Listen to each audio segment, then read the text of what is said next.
৬৪ বছরে প্রথমবার ভোট, আর সেই নির্বাচনে ভোট লুঠের অভিযোগ উঠেছে তৃণমূলের বিরুদ্ধে। প্রতিবাদে রাস্তা অবরোধ করে বিক্ষোভ দেখিয়েছে সিপিএম। তৃণমূলের সঙ্গে মারামারি বেঁধে যায়।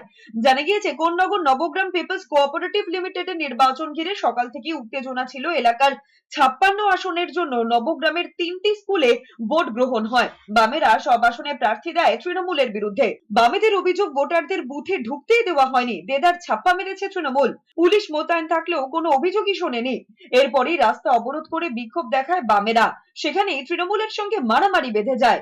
সময় ব্যাংকের ভোট নির্বাচন ছিল, নির্বাচনে পুলিশ তো আমাদের কোনো সহযোগিতা করেনি। ভোট হয়ে গেছে কোনো রকম ছাপ্পা দিয়ে বা যাই হোক ভাবে ভোট হয়েছে। তো আমরা এখানে শান্তিপূর্ণ পথ অবরোধ চলছিল আমাদের পার্টির নেতৃত্বে।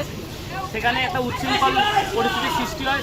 অন্যদিকে নন্দীগ্রামের কালীচরণপুর সমবায় সমিতির নির্বাচন নোটিশ দিয়ে বন্ধ করে দিয়েছে প্রশাসন। অডিও ক্লিপ সামনে এনে প্রার্থী এবং ভোটারদের ভয় দেখানোর অভিযোগ তুলেছে তৃণমূল।